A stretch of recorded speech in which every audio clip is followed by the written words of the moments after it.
여러분들 한 해 농사가 잘 되었습니다. 풍년이 들었습니다. 들녘에 나가보면 황금 들판입니다. 그런데 추수할 일꾼이 없습니다. 그러면 여러분, 그림의 떡입니다.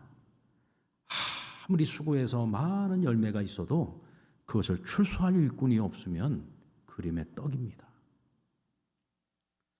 오늘 주님께서 그런 농부의 마음을 잘 아시고 오늘 그 농부의 마음을 가지고 오늘 이 말씀을 전해주셨습니다. 37절 38절 말씀을 보시면은 이에 제자들에게 이르시되 추수할 것은 많되 일꾼이 적으니 그러므로 추수하는 주인에게 청하여 추수할 일꾼들을 보내주소서 하라 하시니라. 여러분, 농사의 원리를 보면 이 농사를 지을 때 일꾼인 농부는 무엇을 하는 겁니까? 농부는 적어도 세 가지 일을 하죠. 먼저 씨를 뿌립니다. 그리고 그 씨는 생명을 가지고 있기 때문에 땅속에 심겨진 씨앗은 거기서 줄기가 나오게 되고 그때부터 농부의 정성과 사랑을 먹으면서 자라가게 됩니다. 그래서 농부의 돌봄이 시작이 되는 거죠. 그리고 때가 되면 추수를 하게 됩니다. 추수를 한다는 것은 열매를 맺었다는 겁니다. 자, 이 세 가지 기능이 농부가 하는 일인데 이것과 연결을 해보면 우리 주님께서 하셨던 3대 사역이 그대로 연결되는 것을 볼 수가 있어요. 우리 주님께서는 이 땅에 오셔서 가르치시고 전파하시고 치유하시는 일을 하셨습니다. 주님께서는 복음을 전하셨죠. 이것은 씨 뿌리는 겁니다. 농부가 씨를 뿌리듯이 열심히 주님께서는 하나님 나라의 복음을 사람들에게 전하셨습니다. 씨를 뿌리셨습니다. 여러분들 많이 심으면 많이 거둡니다. 적게 심으면 적게 거두는 겁니다. 생명의 열매도 마찬가지입니다. 우리가 복음의 씨앗을 열심히 뿌리면 그만큼 많은 생명의 열매를 거두는 것이고 우리가 복음의 씨앗을 적게 뿌리면 그만큼 생명의 열매도 적게 우리가 거두게 되는 겁니다. 그리고 주님께서는 열심히 가르치셨습니다. 하나님 말씀을 열심히 가르치셨습니다. 한 번 가르쳐서 못 알아들으면 알아들을 때까지 계속해서 가르치시고 또 가르치시고 설명을 해주시고 해석을 해주시고 또 때로는 기적의 사건들을 통해서 병을 고치시는 사건들을 통해서 또 귀신을 내쫓는 사건을 통해서 심지어는 죽은 자를 살리시는 사건까지 많은 사건들을 통해서 또 치유하시는 일들을 통해서 예수님께서는 말씀을 가르치시며 그것을 깨닫도록 해주셨습니다. 그냥 던지기만 하는 것이 아니라 이해하고 깨달을 수 있도록 주님께서는 다양한 방법을 통해서 사람들을 가르치셨고 제자들을 가르치셨습니다. 다시 말하면 돌보셨다는 이야기입니다. 그리고 그들로 하여금 열매를 거두게 하셨습니다. 그래서 깨달은 자들이 섬기고 봉사를 하게 하고 그들이 또 나가서 전도를 하도록 만드신 것입니다.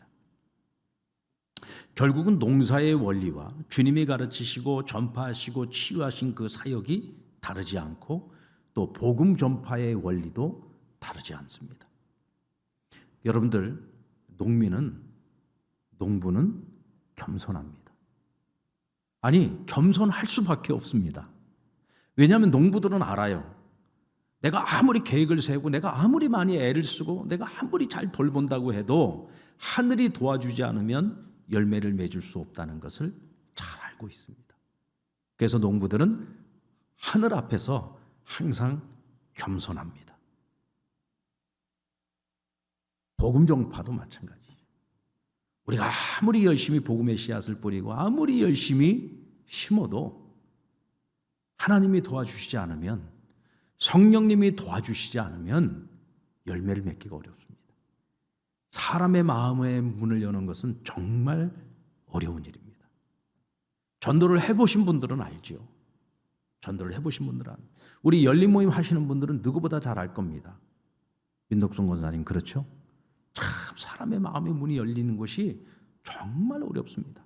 그 사람의 필요가 무엇인지를 알아야 되고 그 사람의 삶의 문제가 무엇인지를 알아야 되고 이 사람이 예수님을 만날 수 있는 저촉점을 만들어주기 위해서 그저 밥도 해먹여야 되고 필요한 것들을 채워주며 섬겨야지 되고 또 그 사람을 위해서 열심히 기도해줘야 되고 또 복음을 전해줄 뿐만 아니라 열심히 가르쳐야지 되고 정말 지극정성을 쏟아야 한 영혼이 교회의 문턱을 넘을 수가 있는 거예요. 그리고 복음이 그 마음과 그 심령 속에 들어가서 믿음을 갖게 하기까지 정말 우리는 농부의 마음을 가지고 열심히 심고 열심히 가꾸어야 하는 것입니다. 어떤 목사님이 그런 얘기를 하더라고요. 목사님, 제자 훈련 100날 해봐야 소용없습니다.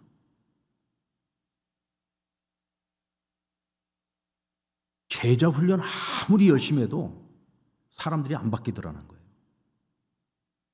사람들이 안 바뀌더라. 근데 여러분, 이 얘기가 맞는 얘기일 수도 있고 틀린 얘기일 수도 있어요. 예수님도 3년 동안 제자들에게 그렇게 자신의 모든 걸 다 쏟아부어가지고 훈련을 시켰는데도 결국은 주님 배신하고 주님 붙잡히시던 날 다 도망가고 베드로 같은 수제자는 주님을 3번이나 부인하지 않았습니까? 그것만 놓고 보면 예수님도 제자 훈련 실패한 거예요. 아, 사람들이 잘 안 바뀌는구나. 그렇죠. 베드로도 잘 안 바뀌어요. 그 성질 급한 거, 그 다혈질 안 바뀌어. 그렇잖아요. 그러니까 결국은 말고의 귀까지 자르지 않았습니까? 사람이 쉽게 안 바뀌어요. 제자 훈련한다고 해서 사람이 그냥 한순간에 갑자기 후회가닥 하는 게 아닙니다. 그렇게 쉽게 바뀌지 않습니다. 그런데 여러분, 성령님이 하시면 바뀝니다. 결국은 제자들도 어떻게 바뀌었어요? 성령이 임하고 성령님이 역사하시니까 사람이 뒤집어지는 거예요. 바뀌는 거예요. 그러니까 예수님께서 제자 훈련을 하시면서 그들의 한계를 늘 보면서도 포기하지 않으셨던 것이 바로 그거예요. 아버지께서 보내시는 성령이 그들에게 임하게 되면, 성령이 그들에게 권능이 임하게 되면 그들이 변할 수 있다는 것을 주님께서는 아셨던 거죠. 최근에 연로하신 부모님이 세상을 떠나시기 전에 주님을 영접하는 우리 성도님들이 여러 분 계십니다. 근데 그분들의 공통점이 있어요. 공통점. 그 공통점을 보면은 포기하지 않았다는 거예요. 그러니까 이분들이, 그 부모님들이 예수님을 영접했는데 나중에 얘기를 들어보면 정말 지금까지 그 부모님의 모습을 보면 절대로 예수님 영접하실 분이 아닌데 이분들이 나중에 영접을 하더란 말이에요. 그런데 그 과정을 보면은요, 그 자녀들이 그 부모님을 포기하지 않은 거예요. 끝까지 포기하지 않은 거예요. 그리고는 사랑으로 지극정성을 다해서 섬기고 그리고 포기하지 않고 복음을 전했어요. 그러니까 마지막 순간에라도 그분들이 마음 문을 열어서 예수님을 영접하고 돌아가시더란 말이에요. 할렐루야. 그러니까 결국은 여러분, 두 가지가 합작품을 만들어내는 겁니다. 하나는 뭐예요? 사랑하는 이들이 그를 포기하지 않고 끝까지 사랑으로 섬기면서 복음을 전했기 때문이에요. 그리고 또 한 가지는 하나님의 택하심이 있어야 되고 하나님의 은혜가 임하여야 되는 겁니다. 이 두 가지가 하나가 되어졌을 때 거기서 생명의 열매가 결실을 하게 되는 겁니다. 우리가 전도를 한다고 할 때 결과는 결국은 하나님 손에 달려 있습니다. 그러나 여러분, 하나님께서 하신다고 해서 우리는 아무것도 안 해도 되느냐? 아니요. 우린 죽을 힘을 다해서 씨를 뿌리고 열심히 가꾸고 열심히 돌보고 우리가 할 수 있는 최선을 다해야 되는 겁니다. 이때 하나님께서 그런 우리의 열심을 보시고 택함과 은혜의 사건이 임하게 되는 겁니다. 할렐루야. 시편 126편 5절 말씀을 보면 눈물을 흘리며 씨를 뿌리는 자는 기쁨으로 거두리로다 그랬어요. 무엇을 거둡니까? 열매를 거두는 거예요. 생명의 열매를 거두게 되는 겁니다. 그런데 눈물로 씨를 뿌려야 된다 그랬어요. 그냥 되는 것이 아닙니다.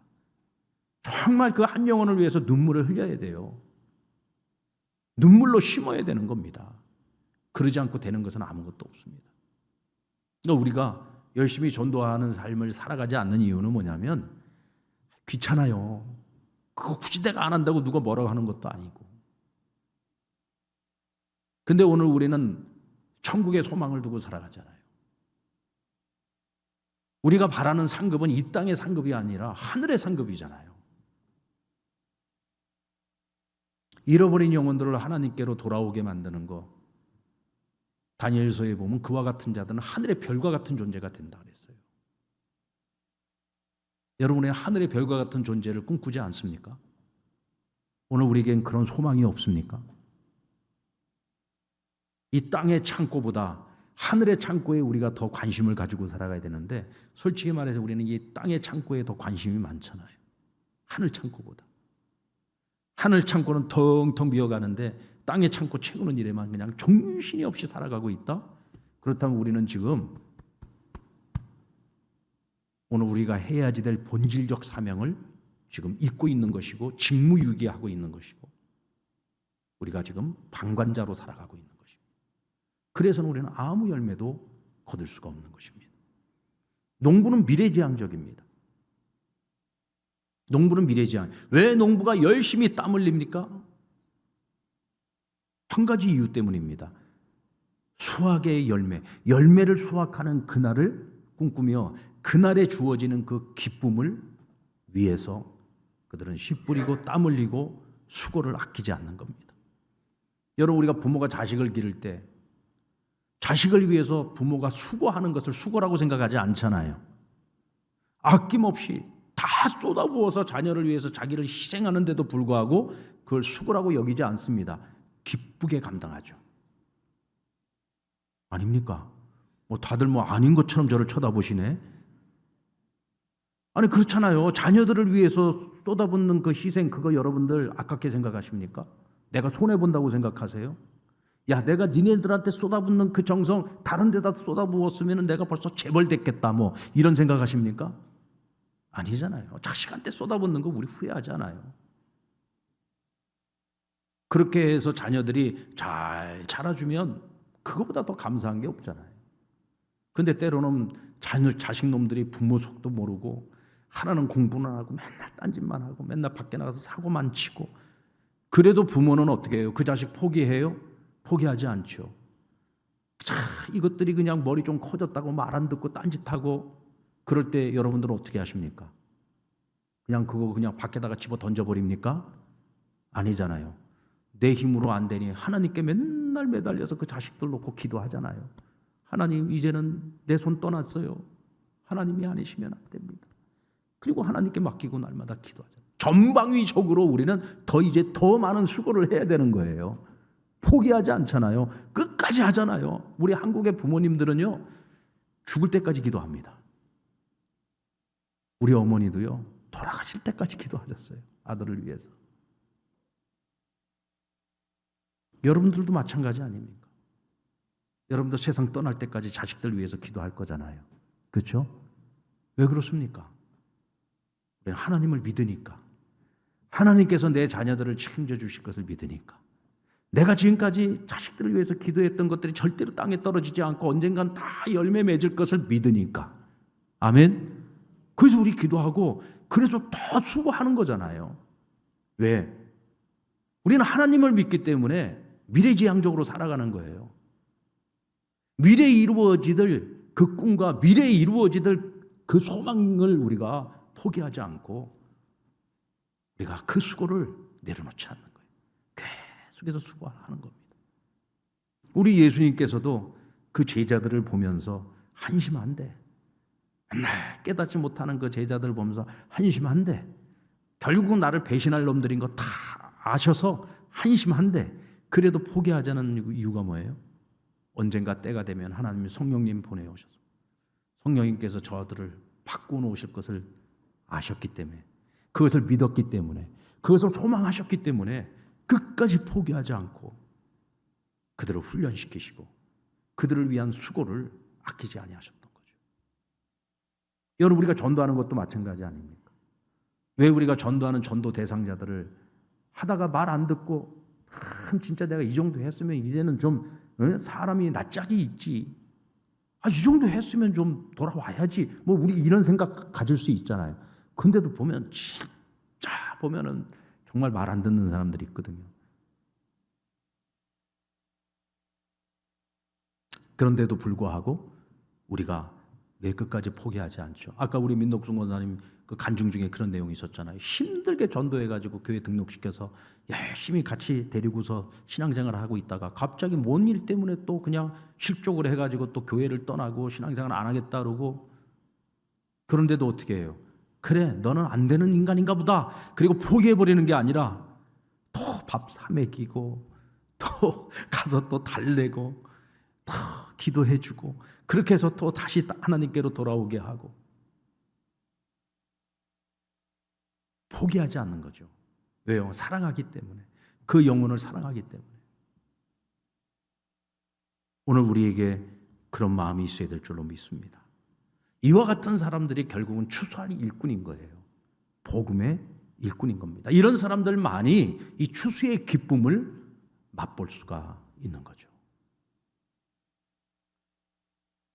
그리고 농사는 혼자 하는 것이 아니라 함께 하는 거예요. 요즘은 여러분들 뭐 워낙 이 기계가 좋아, 장비가 좋아져서 혼자서도 농사를 많이 짓더라고요.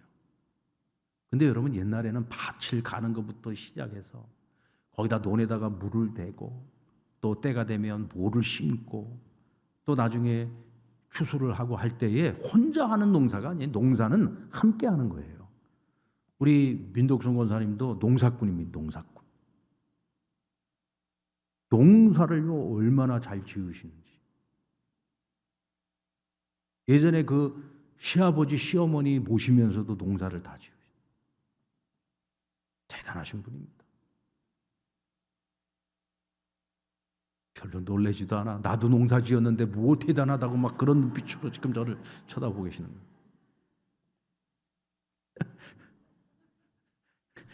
농사는 혼자 짓는 게 아니야. 함께 짓는 거예요. 여러분들 열매 맺는 것은요 혼자 하는 게 아니에요. 함께 하는 거예요. 그래서 우리가 전도를 할 때에도 혼자 하는 건 참 힘들어요. 그런데 함께 하면요 재미가 있어요. 즐거워요. 그리고 용기가 생겨요. 혼자 가서 전도하려고 그러면은 두려워요. 걱정도 되고 염려가 많아지는데 같이 하잖아요. 그럼 재미있어요. 예전에 그 전도 간증하시는 분이 그런 얘기를 했어요. 혼자서 전도하다가 물 맞으면은요 그렇게 서러울 수가 없대요. 그런데 같이 전도하다가 물 맞으면 재미있대요. 물 맞고 난 다음에 서로를 보면서 웃는다는 거야. 재미있다는 거야. 이게 함께 한다는 게 그렇게 우리에게 유익한 거예요. 그리고 여러분들 열매를 맺어도 혼자서 열매를 맺는 것보다 함께 열매를 맺을 때 우리가 더 기쁨이 배가 되지 않습니까? 열린 모임이 바로 그겁니다.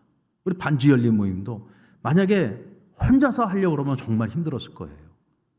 그러나 함께 십시일반 서로가 헌금도 모으고 또 서로 밥도 하고 뭐 반찬도 해오고 뭐 국도 끓이고 해서 같이 먹고, 기도도 혼자 하는 것보다 같이 기도하니까 두세 사람이 모인 곳에 주님이 함께 하시겠다고 했잖아요. 함께 모여 기도하니까 막 기도의 응답도 나타나고, 그러니까 재미있는 거예요. 모이는 것 자체가 재미있는 거예요. 즐거운 거예요. 그리고 그곳에 베스트들을 초청을 해가지고 그곳에서 복음을 전하니까 내가 전하다가 막히면 옆에 있는 분이 또 도와주고, 그렇게 해서 같이 전하니까 재미있고 신나는 거죠. 맞습니까? 그렇죠. 우리가 하는 모든 일이 그렇습니다. 일에 효율이 있으려면요 기쁨이 있어야 돼요. 즐거움이 있어요. 뭘 해도 기쁘지 않으면요 신이 안 납니다. 즐거움이 있어야 돼요. 그래야 신이 나는 거예요. 뭐든지 더 열심히 하게 되는 거고, 그래야 열매가 있는 것입니다. 함께 하면 재미있습니다.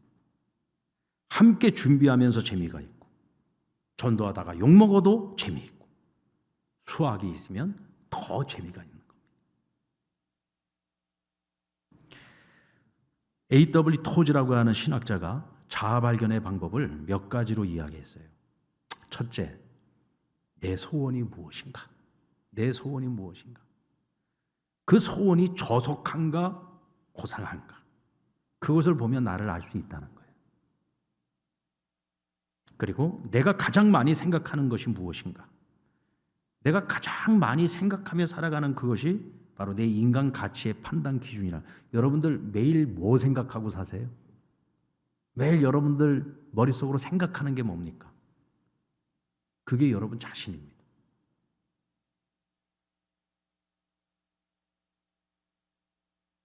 돈을 어디다 가장 많이 쓰는가?